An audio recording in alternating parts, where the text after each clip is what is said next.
Media Solutions, and I'm here with Lauren Parker with Slide 9. And we're going to talk today about how to, the nuts and bolts of growing a PR firm, and it has nothing to do with writing press releases. Lauren, if you'd like to introduce yourself. Yeah. Hi, Dustin. Thanks for having me. I'm Lauren Parker. I'm the president and CEO of Slide 9. I am a lifer on the agency side. I spent about 10 years at large and mid-sized agencies in New York before coming back to my hometown of Columbus, Ohio, about 10 years ago. 6 years ago, had the opportunity, uh, after meeting with my now predecessor, to build out a really intentional succession plan where myself, along with two of my business partners, were able to take over a 40-plus-year-old agency that had really been humming along, and we were able to take the reins in January of 2020. So we had a couple months before the pandemic struck, which I'm sure we'll dig Sure. into a little bit more. Yeah. But since then, we've been able to really build and grow a really exceptional team, a really inspiring client portfolio, and we really focus on corporate communications and marketing for complex, technical, and often regulated industries. So really looking forward to talking with you about my journey and yours as a business owner. When you and I met a couple of months ago, it's sort of a typical Zoom call. You meet through LinkedIn, you have a chat. And what I didn't expect, and my first agency is my own. I started it just shy of 7 years ago.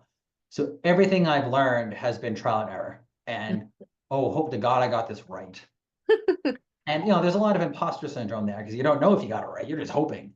Sure. And when we talked, within I think 5 minutes, your firm is bigger than mine, different industries, different focuses, but so much of it was the same. Mm, And that was surprising to me. And that's where I got the idea for us to have this conversation. Because when I started my company 7 years ago, I was desperate. I was out of work. mm. My wife was struggling to find work. We had our first of 5 children due in 2 months. And I was doing about 10 to 15K a year in freelance. And I was like, let's see what a website can do with a tagline and a business partner and who knows business. And let's just try this thing out because I needed money.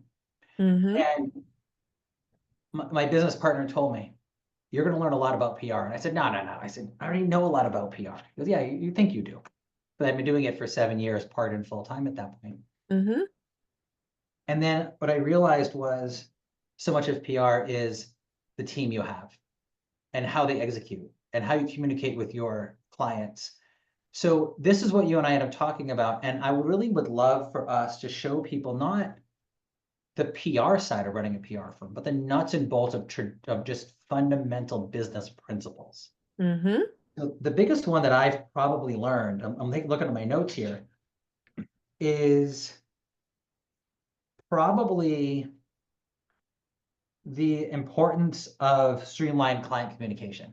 Mm. Because I used to think it was all just service. Do the service, they'll come, they'll like it, yada, yada, yada. I didn't know how ignorant most people are about communications. Hmm. And so our brand now is a headache-free experience, which, it's not truly headache-free. Nothing is. You still have to, send emails. But our goal is that it's headache-free.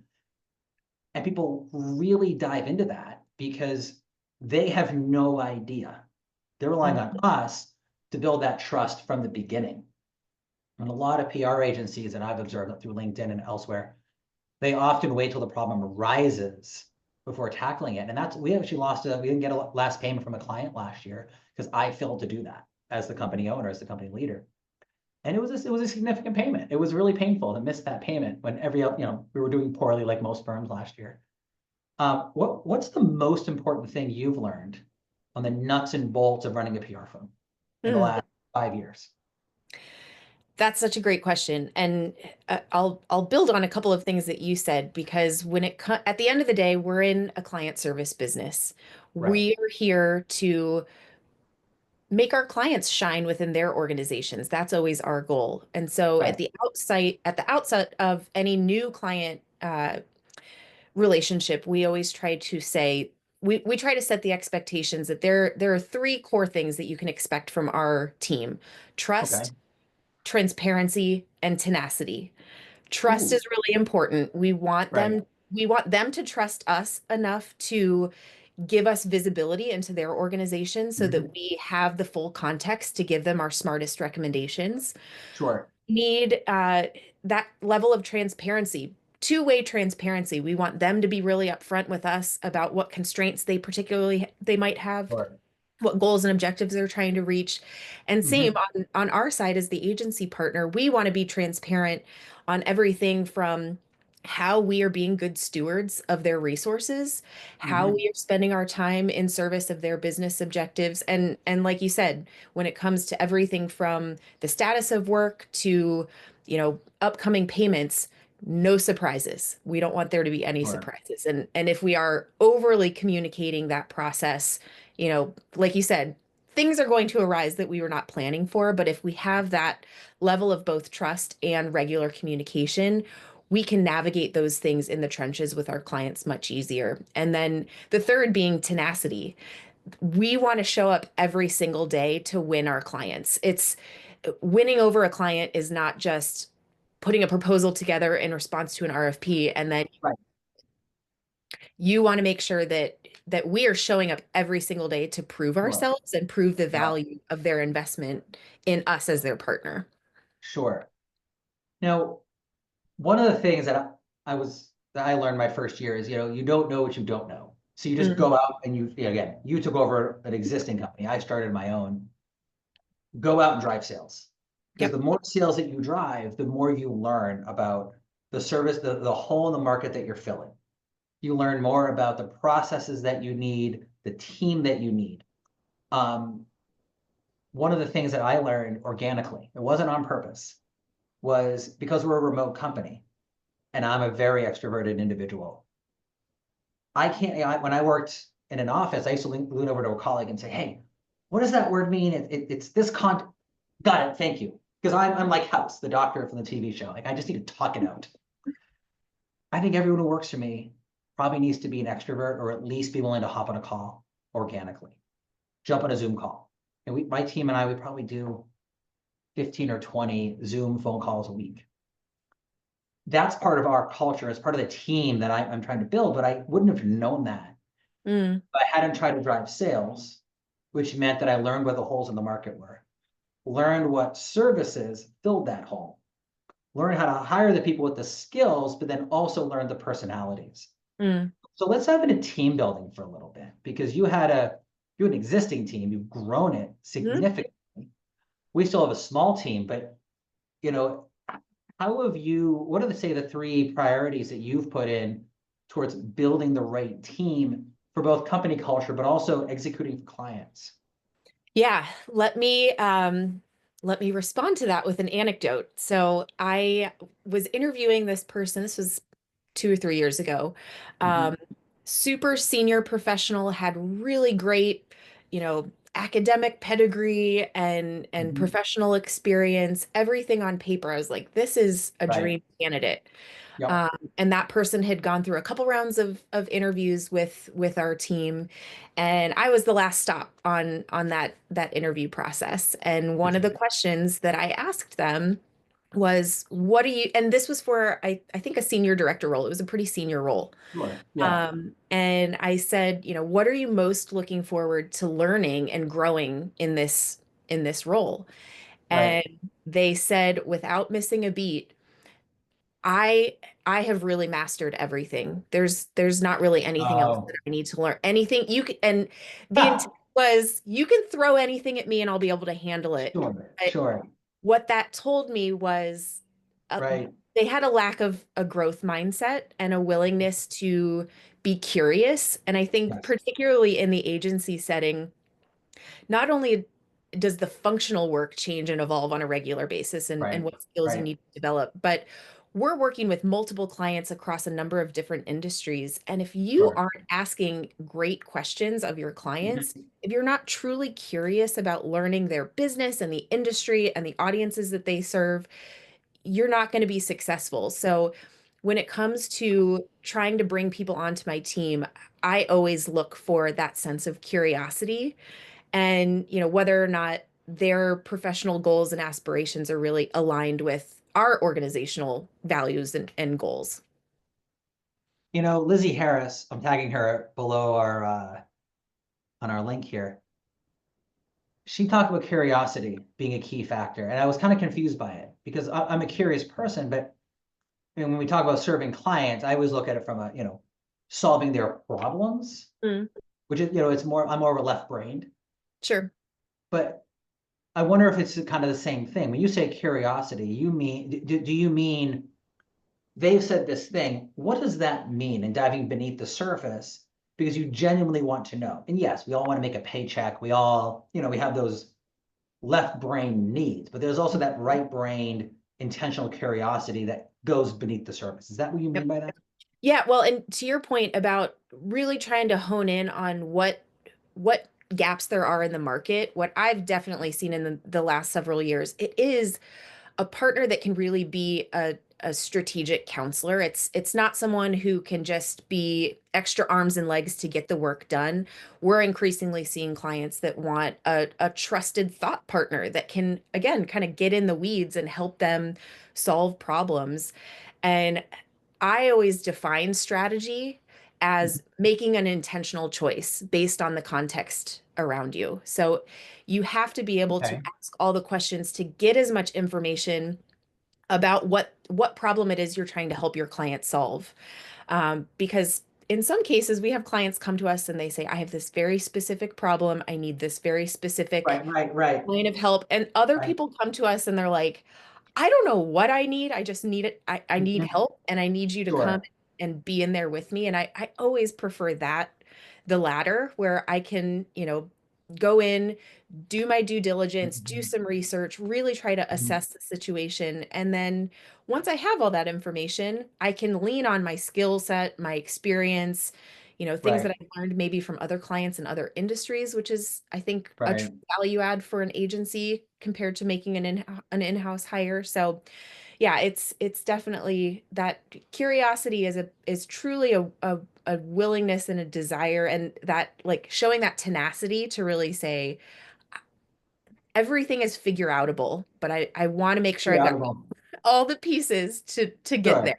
Sure. Now, figure outable, is that in Webster's dictionary or? It's trademarked, yes. So,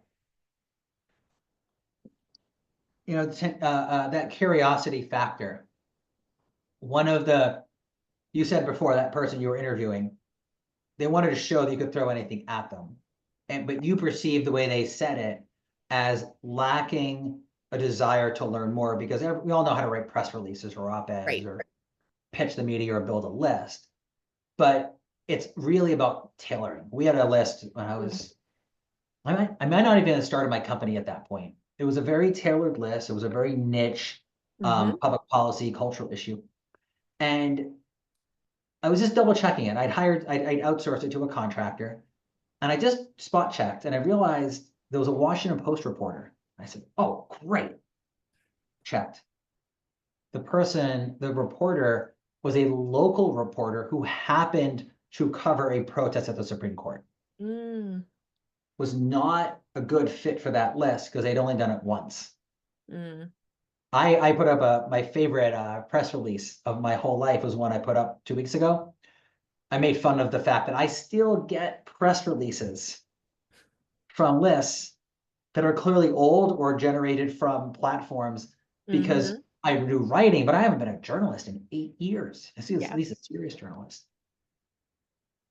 How does curiosity play a role and how, I guess I should say, where do you look for a curious mindset? How do you dive into that when building your team to where Mm. somebody's going to be curious, not just about the client, not just about the media list being right, but also curious to make sure that they're checking themselves, curious about their own weaknesses and fail and strengths Yeah. as an employee, as a person. I think a lot of that comes down to caring about quality. I think, Mhm. I've always been someone who I don't want to just check the box. I want to make sure that Sure. any piece of content that I'm writing, any recommendation I'm giving a client, I Yep. want to feel like I would be willing to put my artist's signature on it and be that proud of it. Mhm. Mhm. And so we talk about that a lot with our team, where it's, you know, a client could hire a coordinator to come and build that media list or write that press Sure. release, whatever the tactical need is.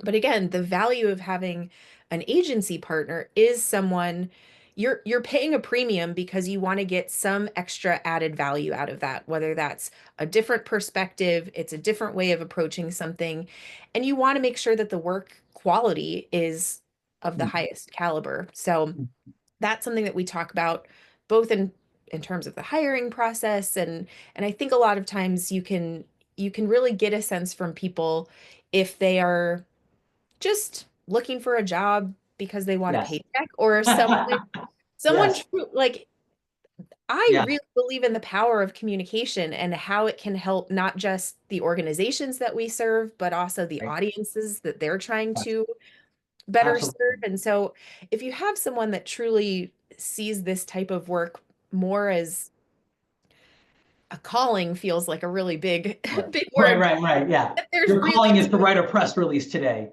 Yeah. that you really care about what you're putting out Yes. there, and that you see the value and you understand that your work has meaning, Yes. you're always going to get a better work product from those types of employees. And it's typically pretty easy to spot, I think, once you start working with someone, whether they have that heart behind it Sure. or not.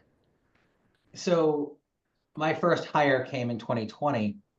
Also, my first fire came in 2020. It was a contractor who I brought on, had done some good work for us with a couple of clients, and just completely botched. And I Mm, never fired him.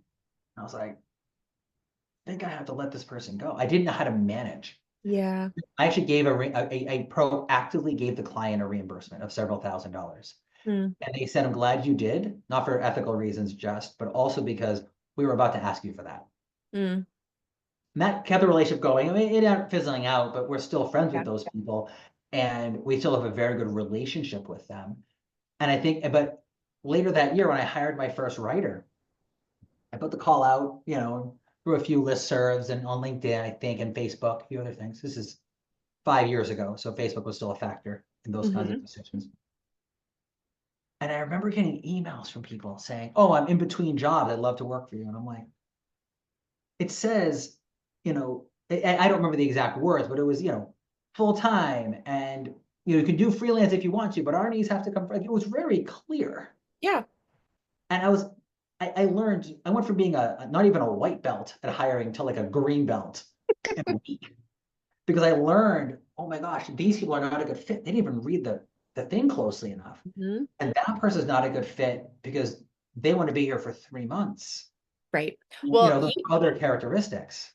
being remote. So our agency is also fully remote. Most Oh, of our team okay. is in and around Columbus, Ohio, which is where I'm based. We've got a team out in New York and Miami, but we Okay. don't have a physical office space. And so we've found in the last couple of years since we let go of our office, Mhm. some really interesting things when we do put out a job posting at any level, truly, Right. that on LinkedIn we would get we had a director position, again, remote only.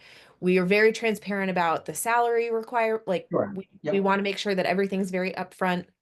We got 250 applications in Oh my 48 hours on LinkedIn for this job. gosh. And we're combing through these and we're like, some of these are really great and Right. really great credentials. We started doing some initial interviews with folks and come to find that because you can just hit that apply Right. now on LinkedIn, people are just doing that, not Right. having actually spent the time to look at your business, look at your client Right. roster, Right. or show up being willing to have that meaningful conversation. So I'll Right. share that with anybody that's listening. If you are looking for a job, if you do have the opportunity to Right. speak with someone, make sure it is the kind of place that you are drawn to, and that you can really demonstrate that to the folks that you're interviewing with, because it goes such a long way, especially in this click to apply era that we're in. Well, and especially after last year. Last year was a bad year for most PR firms and most Mhm. marketing agencies. So I did an article for O'Dwyer's. This was pre-Doge, pre-tariffs. Mm. And the job market was looking really strong. And not only for like, but for agencies and in-house, it was looking very strong. I interviewed a couple of Yeah. recruiters. I think the market is still strong, not as strong as we were hoping 2 months ago. Yeah. But VP roles, according to what I've heard anecdotally and from one recruiter, have been hard to get because Mm. there are people who are looking for jobs last year and they're wanting those jobs. The companies are taking their time. So Yeah. to your point, so let's talk a little bit about that. It's a little off track from our main point here, but I think it's a really important point to talk about is, Sure.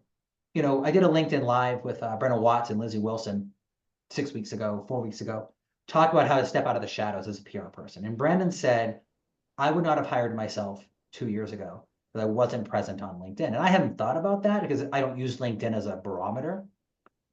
But if you're going to hire somebody as a VP or a director of a firm, say the size of yours, what, 22 staff, give or take, Yep. you want to know that person can think strategically. I'm typically hiring for like a writer or someone who's a Yeah. tactical executor. And there are certain parameters they need to have for creativity and hard work and other things. Sure. But those are tactical. I don't need to see your strategic capabilities on LinkedIn. Mm-hmm. How important is LinkedIn, not just for the apply side, but also the validation Mm-hmm. of claims made on a resume and cover letter? Well, that's really interesting. I don't know that I've thought about it that expressly, but I will say there are some really brilliant minds in the PR and communication space that are using LinkedIn really effectively, and it has caused me to have very high opinions of a lot of folks, just as peers, as professionals, in cases even like yourself, where I've reached out and said, "Hey, I like what you're saying on LinkedIn so Hmm. much. I'd love to actually have a live conversation." So in that sense, I had a LinkedIn post once that seemed to get some traction, where I made the case that LinkedIn, I think, actually is the most social media platform, because Right, I've certainly made the most like true live organic relationships through it, whether that leads to somebody that I end up hiring, whether mhm, it ends up being a potential client. right. Um, it's a really powerful platform, but in terms of, evaluating whether or not someone is, it could be something that tips the scales if I am evaluating a candidate and I say, wow, they're really demonstrating that thinking. And Right. one thing that I always tell clients, we do a lot of executive thought leadership ghostwriting Sure, of for course. leaders, and Yep.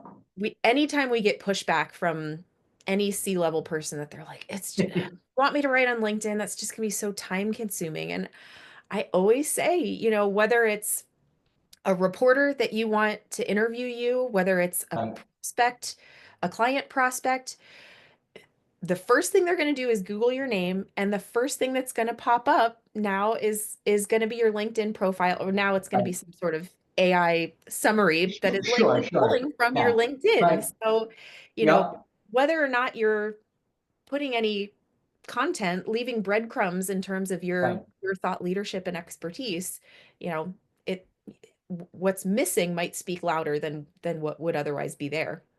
And sometimes what's there is wrong. A lot of people out there, they're a thought leader. And I remember watching the Republican presidential debates in 2012. I was a political blogger, so I was watching this stuff. And Michelle Bachmann was responding to, I think, Newt Gingrich. And she said, I am a serious presidential candidate. If you have to tell us you're a serious presidential candidate, there's a problem. Mhm. If you have to proclaim yourself to be a thought leader, you're probably not one. Show, don't tell. And show, don't tell, but let other people do it, right? Yeah. Let other people proclaim you. I tagged Jeremy Tunis in a post today or a Mhm. comment today, and I put him next to Perry Hedrick and I think Becca Chambers or Lizzie Harris rather.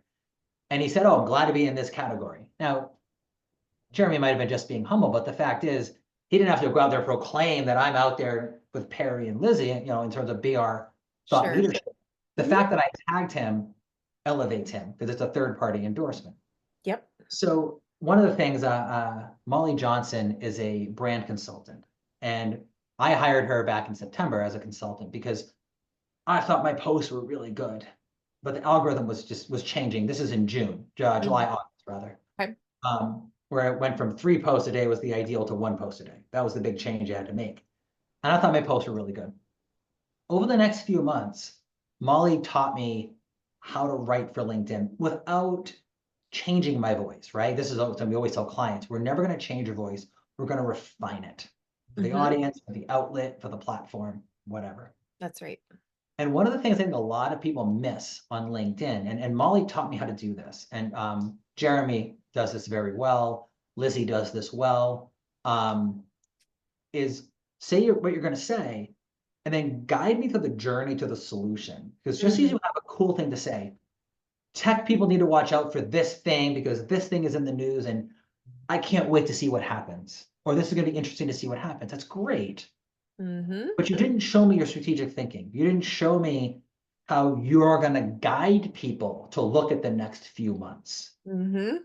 And I think that's also really important as the company, I'm a company owner, is in my industry that I'm targeting is my own, right? It's PR firms, marketing agencies, public affairs firms, and executive strategists who don't want to take the time to write an op-ed or pitch media. Right. That's who we're targeting. If yes, I can show we can write an op-ed, go to our website. But unless I show that strategic capability, unless we show the ability to really take it from step 1 to step 5, we're just like everybody else on LinkedIn. Mhm. And so how do you, we've been talking a lot here about hiring. Excuse me, wrong set of notes here. This is the other set of notes I meant to look at.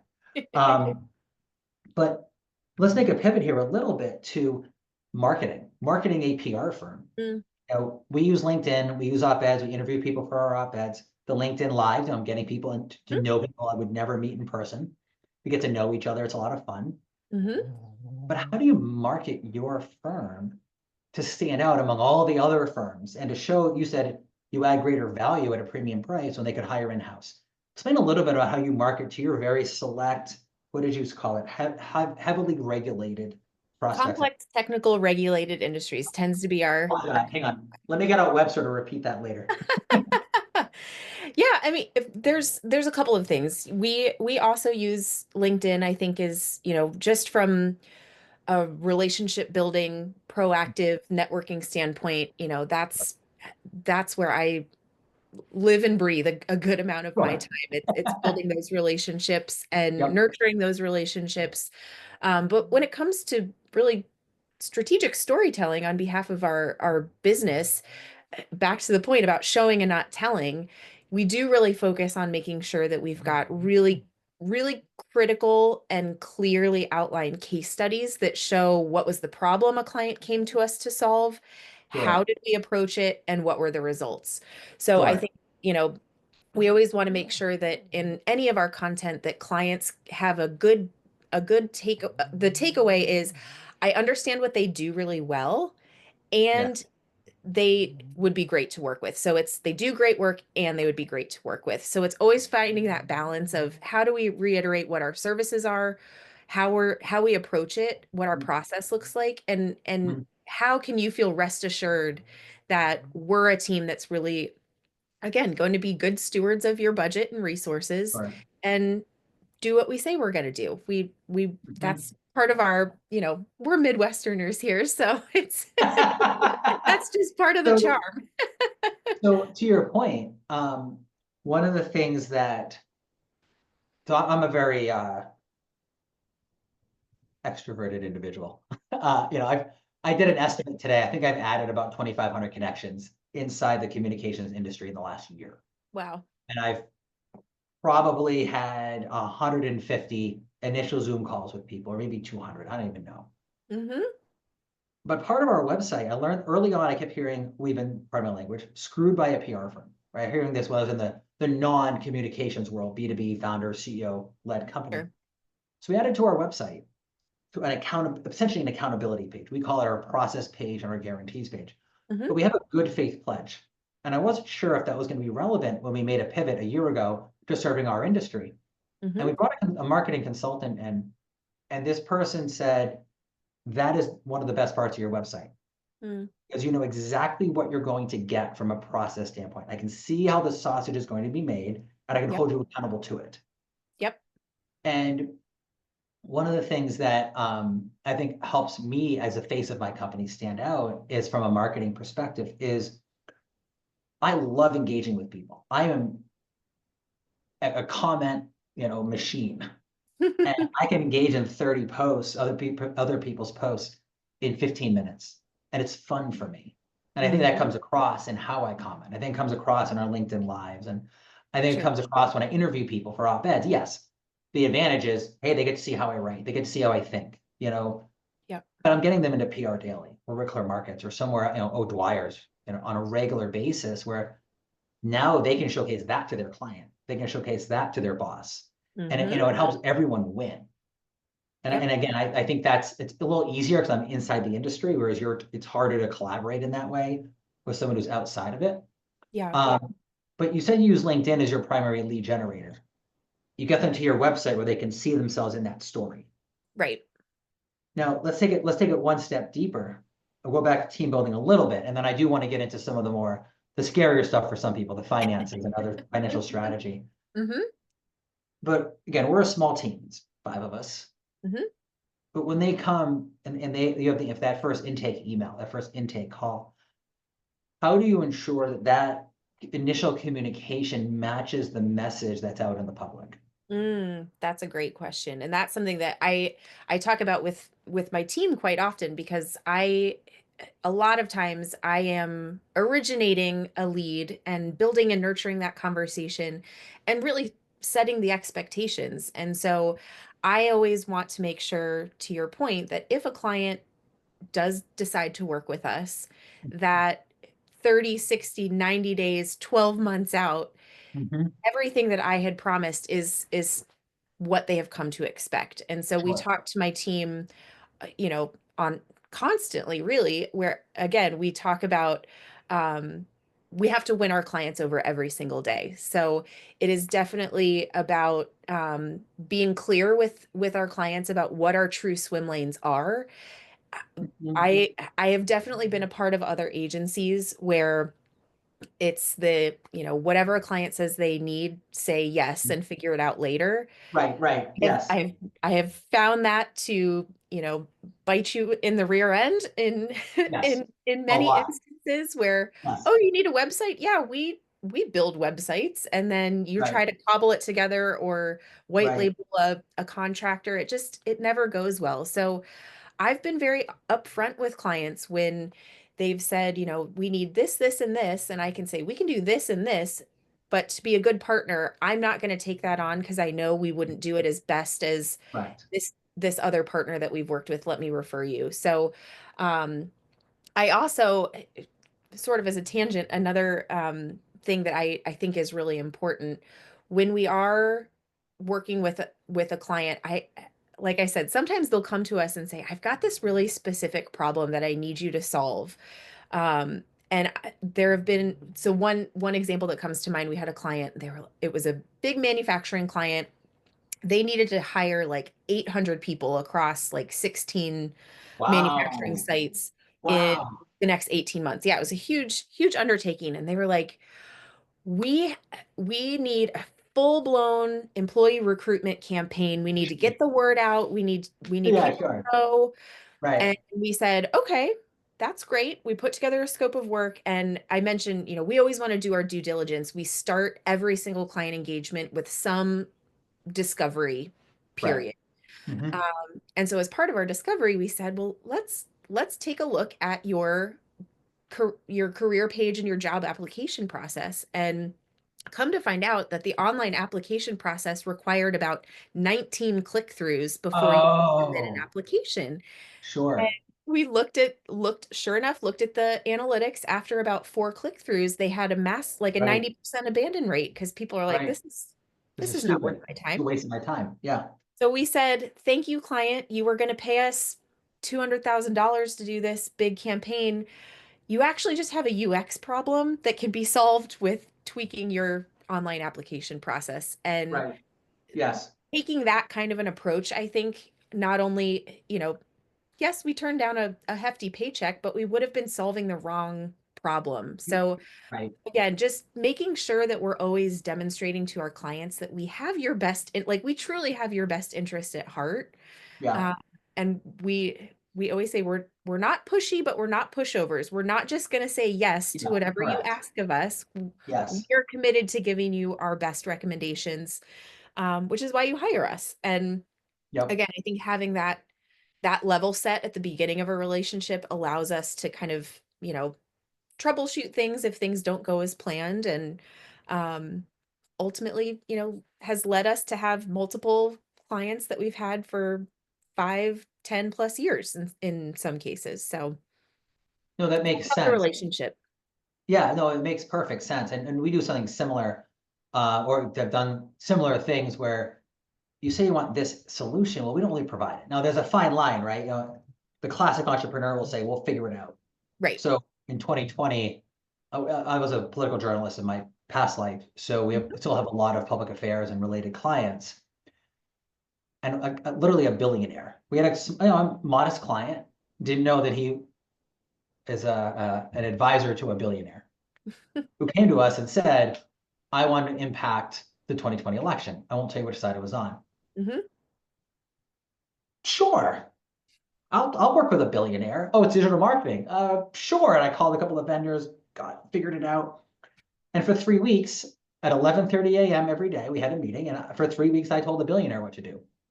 And now that technically is outside the scope of earned media. We put you in the press being our Mhm. tagline. But what it led to was not only a nice big check that year for the Mhm. company, for everyone involved, but also it hooked me up with a digital vendor. So the following year, 2021, was a really hard year for the business. I said, well, since no one really wants the earned media services, let's see what we can do on the digital marketing side. So we've actually generated a number of clients in the digital marketing side where we act as the general, we outsource it. So Mhm. we fit the principle that you're talking about of we'll do it, but we're going to outsource it. And everyone they know that's a vendor partner. Mhm. But also that's turned into we're having a call later today with a client that's done a sort of project client, and they're thinking about finally Mhm. doing a 3-month strategy Yep. where our client is the strategist consultant. He's the industry expert. We are the earned media experts, and we've recommended that a digital component be added. And so bringing in that digital component has generated a lot of revenue for us and a lot of Yeah. additional strategic credibility It's the without us Avengers having to model. sacrifice the core of what we do. Say it again.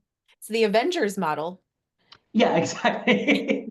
Man, I really want Thor. All right. Yeah, we similarly, I mean, back to, business development and how we market the agency, a lot of it is relationship building. And I've Yep. been really intentional in the last couple of years of building strategic partners, not official partnerships, but Sure. relationships with other complementary Yep. agency owners in, like you said, the digital marketing space, in the analytics space, in the Yep. video production space. So Right. making really close friends with Yeah. other capability partners where we just all become a referral flywheel for one another, where, I might work with, you know I've got a good buddy of mine owns a really great uh video production company Mhm. and works with a bunch of these big brands, has the ear of their CMO, and when the topic of PR or communication comes up, he can say, "Hey, I've got this great partner in Lauren Parker Yeah. in the Slide 9 team. Let me make an introduction." And vice versa. I've done the same Right. for him on many occasions where we've had a client, they need a big, you know, Mhm. video series produced. I've got a guy for that. People love to work with people that are known quantities. So again, I think those relationships and making sure that you're um, being reciprocal in terms of sending good Yeah. people to more good people is always good for business. Well, and I want to say one thing on that that will actually help us transition to the finances of Mhm. business is when I started my company, I wasn't sure, should I do 10% fees for someone Mm, working business and vice versa. And sometimes I do, but 95% of the referrals I give, actually 100% of the referrals I give, and 95% of the ones that I get, I don't give a fee for.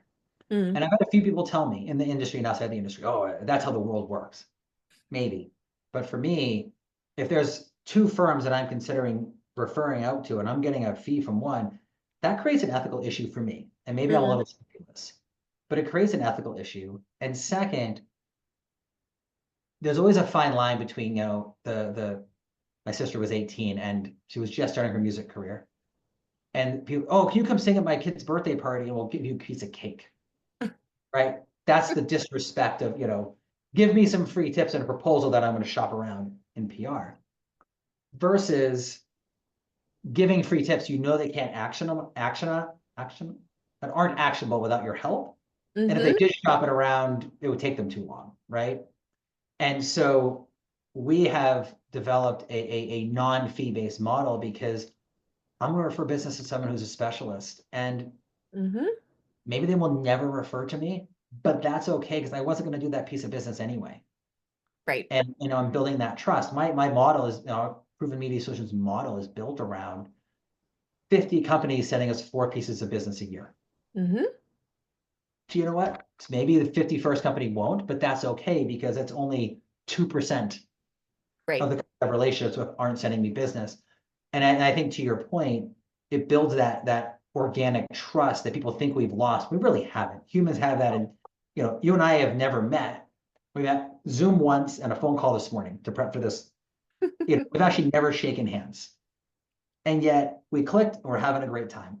And I Yeah. think too many people get caught up in the fact that we can't shake hands when it comes to building that trust and that relationship. Yeah. Well, I think that was one of the silver linings of the pandemic because, Yep. you know, we talked about the fact that I took on an established agency. I inherited this book of business, most of which were within driving distance of me, the clients that I had. But Mhm. during the pandemic, it kind of opened things up where I think there was just suddenly this very open-mindedness on Yes. the corporate side that is, I'm going to find the right partner. It doesn't necessarily have to be, I'm going to find the right partner that's in my same zip code. And Correct. so, Mhm. our looking now, we've got clients from New York to California to Right. South Carolina. So it's, it doesn't so much matter the geography because um again, if you're not trying to be all things to all people, if you really can articulate what you do exceptionally well, the right Yes. client will find you and we just don't have to have those geographic confines anymore, which is good for everybody. Well, I want to raise a good point here where a lot of people, when they start a company, they do want to be all things, right? They want to be a jack of all trades because they want to raise cash. I talked earlier about how that first year and a half in business, you want to drive sales. Mm-hmm. But where's the fine line? If you're running a PR firm, should you also be a waiter to bring cash? Also, I don't know, do babysitting. Maybe, but don't promote it. Don't Right. market it that way. When my wife was working Right. as a full-time nurse, I didn't say, I run a company and my wife's keeping revenue coming in because we don't have much this year. That was not part of the brand. Right. And we don't promote our digital marketing. This is the first time I've mentioned in a long time that we have a digital marketing offering. I bring it up when it's appropriate, but Mm-hmm. we brand ourselves as earned media because we do that better. In fact, op-eds, for example, fewer PR firms are doing op-eds because of Mm-hmm. LinkedIn, Substack, and it's totally valid. Sure. And there's a fine line between being the horseshoe maker in the era of cars and being the horseshoe maker at the Kentucky Derby. Mm-hmm. So we are doing op-eds, and a lot of firms send their op-eds to us because it takes them 2 weeks and they don't do it every day. And so, Right. like, really, we have created this little niche for ourselves because that's what we do. We're Mm-hmm. not marketing ourselves as we're gonna do digital marketing or build websites or do social. We are earned media, and we especially like doing op-eds. Mm-hmm. And when I first started my company, I was really worried putting you in the press. I'm really gonna stand out when other people are like, "We're gonna have technology and blow up your company." Oh yeah, it actually that simple phrase has done a lot more than when I tried to say we build businesses. Yeah. And my business partner said, "How many businesses have you built?" I'm starting my first. Oh, okay. How many times were you in the press, Dustin, in politics? 3,000 times. Lead with that number, Dustin. To your point about, you know, be, Yeah. take the Jim, what's his name? Good to Great, flywheel. Oh, I know what you're talking about. It's a small 2001 book. yes, yes. Why am I forgetting his last name? But I really like his concept on putting the right people in the right seats. Mhm. The way I've built my company is I backfill my own skills. I have great Mm, writers, mhm. editors, researcher, and a copy editor. And I backfill my own skills. So I'm still overseeing things, again, still a small team, but that allows me to focus on growth, strategy, sales, and marketing. Yep. And so, but it also ensures that I don't get too broad. I bring a partner in who has a skill set that maybe isn't a perfect fit. Because if we bring in those tactical people, it ensures that the skill sets are fit within that inch wide, mile deep. Mhm. Yep.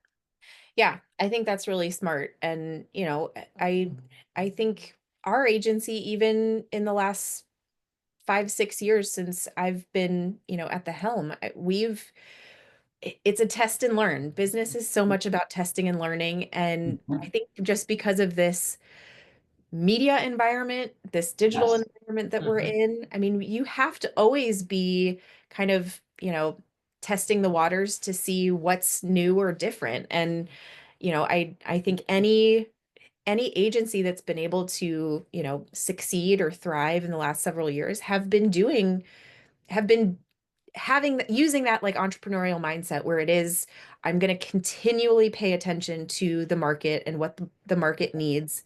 I'm going to do my best to meet that moment, but also know that that moment might be a very different moment 6 months from now. And so Right. just having that agility and resiliency of Right. being able to, if one plan isn't working, change the plan, not the goal. So, always Right. finding new and different Mhm. ways to still stay focused on growth, on great service, on Yep. building a great company culture, all those things that I think as entrepreneurs we, really hold dear. Right. That's But the yeah, only way to do it. now let's talk about the part that's less people. I find actually math very, very fun. So I'm kind of a nerd, but I've loved math. I like finance. I hate accounting. Mm. So the let's talk about some financial disciplines here. And I know we're 45 minutes in, and we were worried about time. We talked this morning about how long We're would it on a last. roll. We're on a roll. Financial discipline early on. We built an accounting system that was, 3 steps. And when I was a freelancer, it was, oh, I'll send you an email. Okay, Mhm. fine, I'll do an invoice. And then it was, kind of recording everything. Now we have a system, it has 3 steps to it. And again, it's still manual. I don't even use QuickBooks because I don't really need to. It's 45 minutes a month, Yeah. maybe an hour a month, because we're still fairly small. But I thought this is so complicated. And yet I made a $4,000 mistake once. And about a week later, I was just going through the books and I went, something's off. And because my accounting system had it's 3 steps, there's 2 backups for everything. And I Mm. realized I had deposited it, but not marked it into the revenue received. Things like that are critical to growing a business because you know what your finances are. Yeah. A mentor told me a year ago, go back, Dustin, and look at your 5 years of business, at that point, 5.5 years of business. It'll tell you something. And I went back and I realized in my head, I knew that we had a lot of political business and a lot of communications industry clients. Mhm. I didn't realize that we had 3.5x revenue from the communications world compared to that traditional founder-led, CEO-led B2B. And it was like 10% the effort. Wow. So Yeah. that's when we pushed our whole model and focus entirely on the communications industry because it was working. And the finances told me that. Yep. So how do finances, that stuff that people are scared about and think that, often think it's just something they need to hand off to their accountant. How does Yeah. knowing your financials help you lead your company? Yeah. Well, before answer that question, because it's a big one, Sure. um, I stepped into the role of CEO. Again, when I started networking and trying to figure out what my next move was going to be, CEO was not what I was looking for. I was not on the Oh, hunt to take over an agency. It was really right. serendipitous. So I had spent my whole career, prior to this, I was a VP of communication for an agency in New York. I was doing the work. I was Oh, leading client engagements. I was good at corporate communication, and almost overnight, for a lot of good reasons, of which I'm all very grateful for, I had this opportunity to step into this, ownership CEO role. I You mentioned imposter syndrome at the beginning of this call. I mean, talk about imposter syndrome. Right. I certainly felt confident in my potential. Sure. Um, Right. Yes. but Hmm. I was very cognizant that I didn't take any accounting classes in undergrad. Like Sure. I it was Right. new territory for me Yeah. in terms of again, I really understood the front of the house. I understood the Right. work and the Client services we facing and right. all of Right. that. That's Right. my sweet spot. It was really unpacking the operational side of the business, Mhm. understanding the finances, Yeah. and making sure that I knew how to not just track and manage the data, the numbers, Right. but Right. also learn to make sense of it and make decisions based on it, because Yes. that's Yes. that's the most critical thing. And again, I I hold the weight of being an employer Right. very, very heavy. Oh I God. always Yeah. want to make sure Yeah. that, Yeah. I've got 20 plus people whose livelihoods are Mhm. rooted in being a Slide 9 employee, and I do not Right. take that lightly. So I want to make sure I wanted to make sure early on that I was educating myself, and Mhm. to do that was it really came down to just being incredibly uh willing to admit the things that I did not know, Mhm. and Mhm. ask for the help that I needed. So very, very early on, we inherited a relationship with an accountant. She'd been kind of managing the books for probably 20 years. So she Okay. was great. She was a great asset to us in terms of helping getting us up to speed on sort of the institutional knowledge that she had Yep. on our business. But then we hired a consultant, someone who could come in and help really train us up as first time business owners on, how do, I mean, it wasn't quite as granular as like, this is how you read a P&L, but it was more so on how do you look at this information? How do you build a Yeah. forecasting model so that Right. you can look at, your booked revenue today, but what based on your weighted pipeline, based on what market conditions, you know, again, how do you take all that context and then make smart decisions about your business, about where to invest in tools, Well, technology, talent, all the other things that you need to factor in?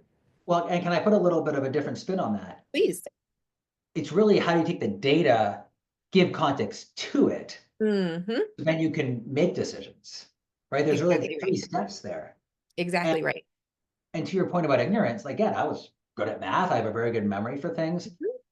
And I quickly learned that my ego had to go aside Yeah. because I was making mistakes on invoices. I was making, I put just all these little mistakes and they add up.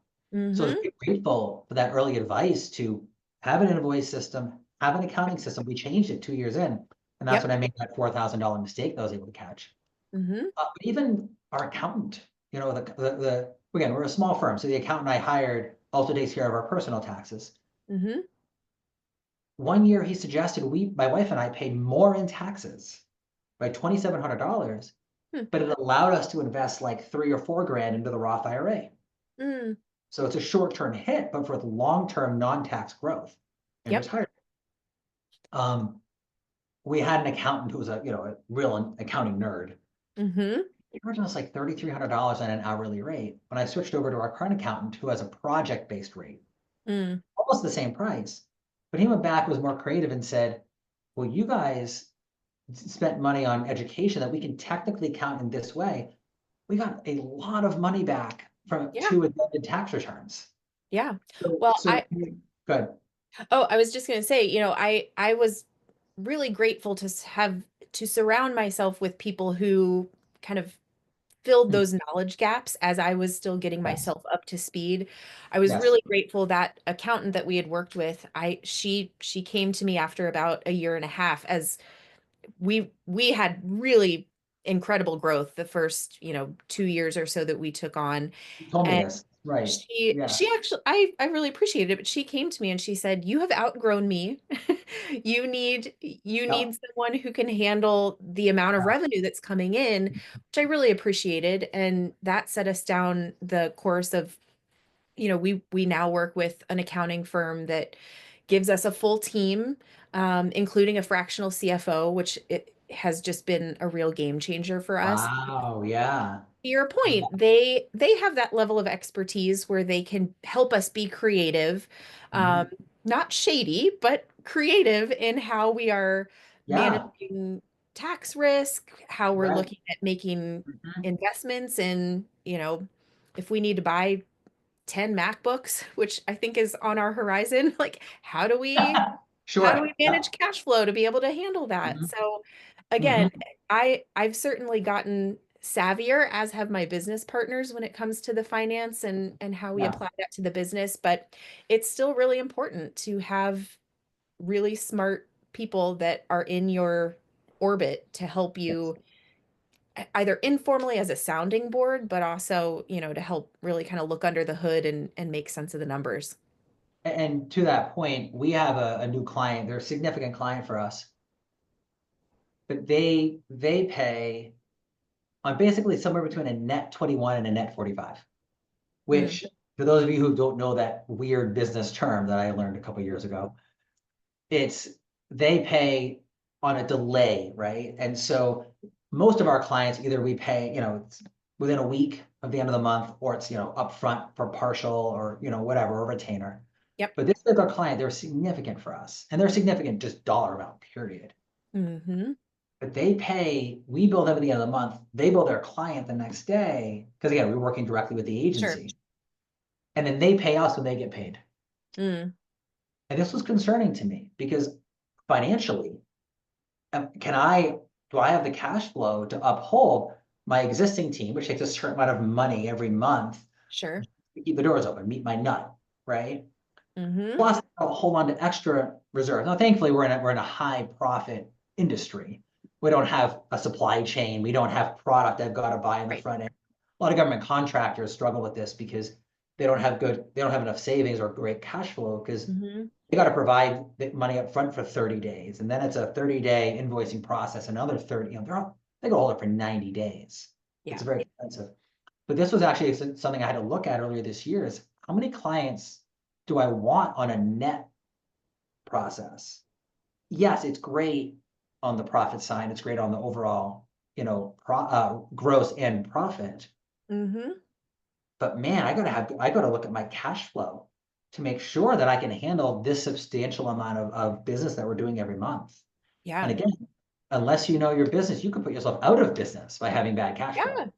Totally. And that's one thing when I took over, the portfolio that I inherited was probably 25% retainer, 75% project based.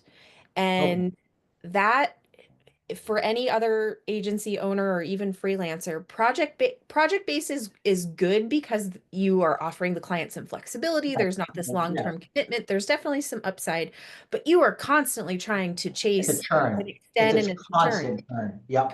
So that was a very intentional strategic move that we made early on, which was basically to inverse that. So we were Yep. really very proactive in going after brands and organizations that really were looking for that long-term strategic Mhm. partner where we Yes. could lock in a 12, 24-month contract with Yes. the option to extend. And that was a big part of how we were able to grow because we were able to build a book of business that had longer term committed revenue that, there's always an out clause, but having Yeah. recurring revenue gave us that sense of peace that we can So, invest back in.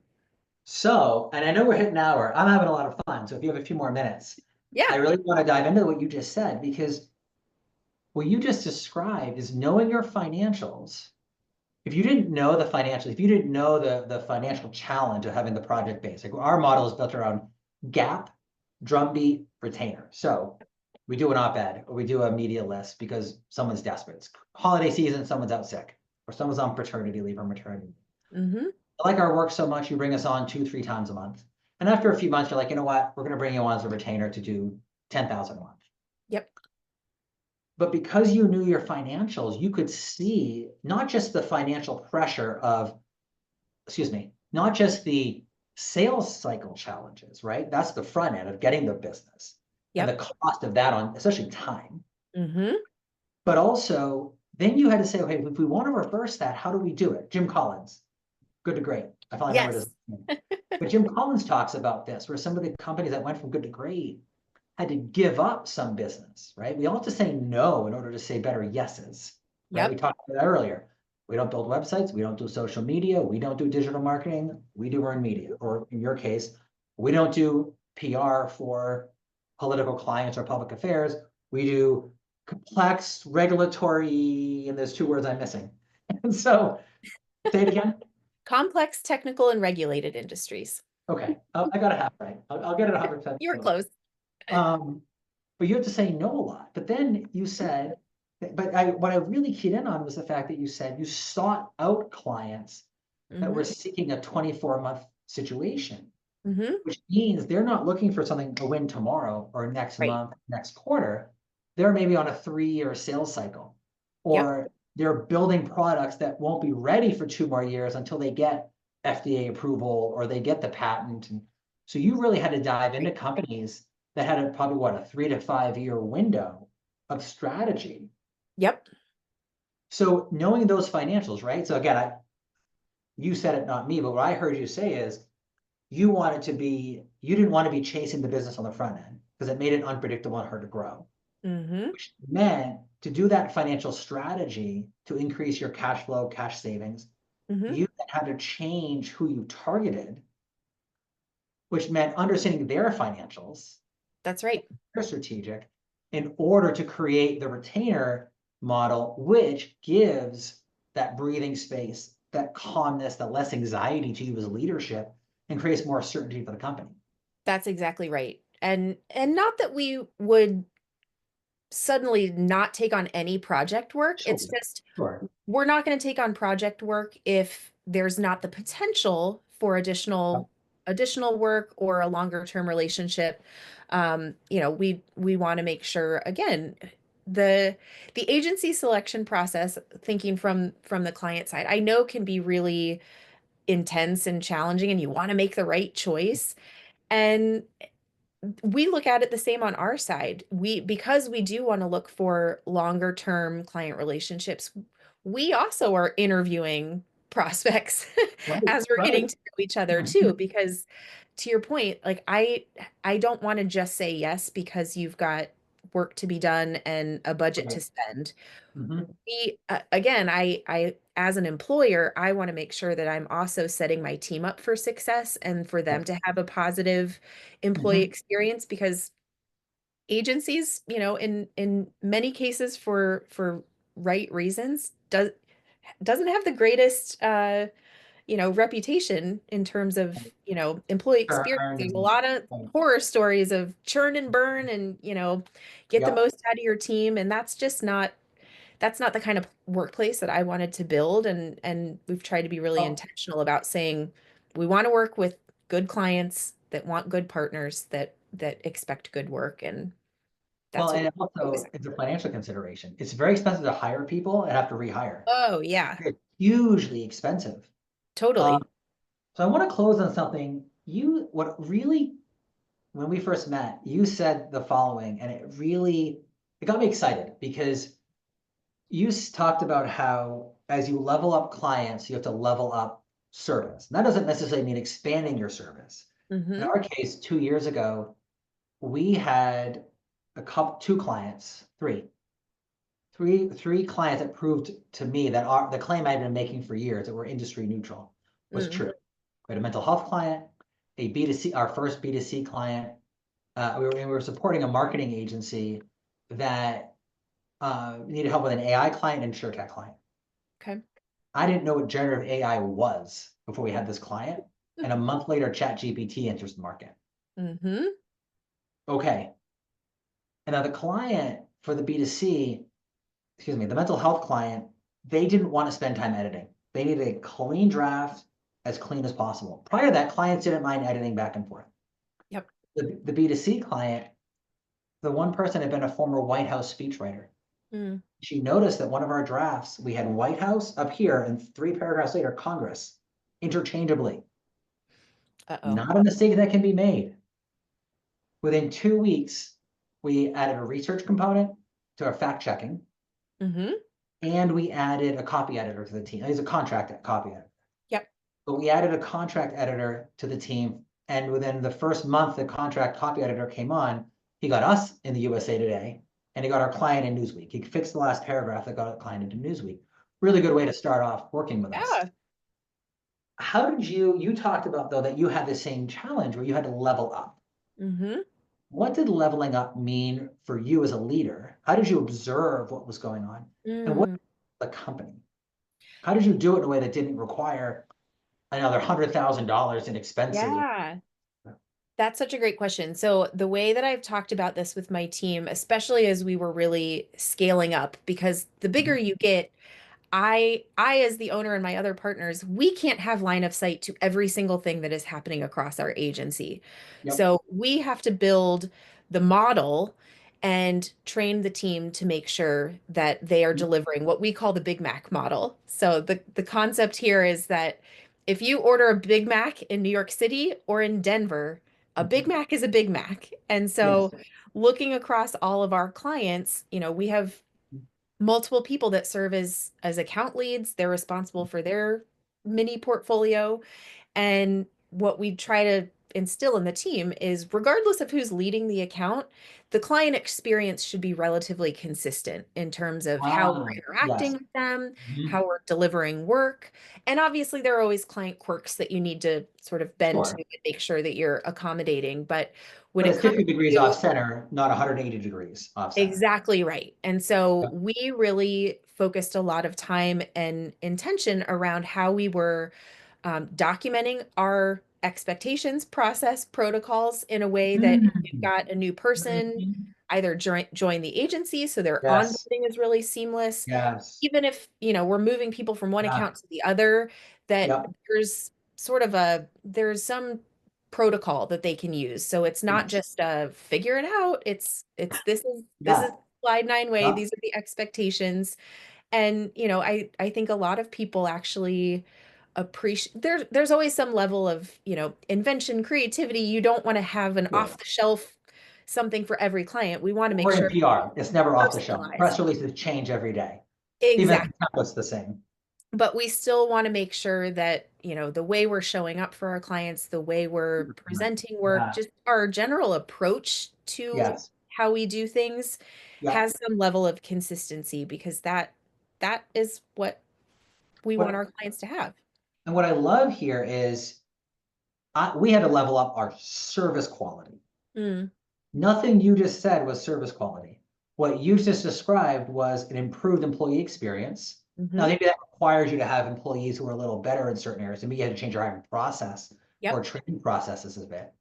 But really, what you upgraded was the employee experience and the employee skill set, and that headache-free experience we talked about, that upfront Yeah. client communication process. Your services probably didn't change very No, much at it's all, but the experiences that a client had along the way, and that's that trying to upgrade that client experience required training employees differently, or required maybe yeah. hiring different kinds of account leads with different skills. I tell the team all the time, we're not manufacturing widgets. We're selling your creativity, your brain power, your critical thinking. So if we take care of the team, they're the ones taking care of the clients. And I think that Yeah, that model has worked really well. And there's always opportunities for us to again grow, yeah, improve, iterate, but yeah. it's worked well for us. So we're a bit past time. This has been a lot of fun. So fun. What is the most important lesson that you've learned that you can say in one sentence to someone who wants to grow an agency? Don't be solely focused on the opportunities for you as an owner. Focus Yeah. on the opportunities you can create for those around you, and the Mhm. rest will come. And the one line my biggest mistake I made as an agency owner was not understanding that sales is about finding pain points and customized solutions, Hmm. as opposed to the pull out, we get you in the press. In politics, that's value is obvious. Mm-hmm. B2B, it's great. What's my ROI? It took me 3 years to understand, find the pain point. And even then, Yep. I offered big solutions to people who said they wanted to double revenue, but they never had a marketing budget before. Putting $250,000 12-month campaign in front of them scared the living heck out of them. They all said no. Yeah. I didn't meet their emotional pain point of getting used to the idea of spending money on marketing and branding. So identifying the business pain points, but also emotionally, those client pain points is super, super important. And so we've already mentioned good to great on the business side. I strongly encourage everyone who's early in their agency life to really read Chris Voss's book, Never Split the Difference. Because I read it first as a sales book and I totally missed it. It's the human understanding book of understanding pain points, listening more than talking, and understanding how to talk to people in a way that guides them to the solutions they need. To your point earlier, you prefer to work with people who say, we have a general problem, we're not sure of the solution, because that means they're open-minded to what you can offer. Yeah, absolutely. Yeah, I think it's if you set that tone and you do look for it, you'll find it. Cool. Lauren, this was such fun. Thank you so Thank you, much. Dustin. I appreciate it.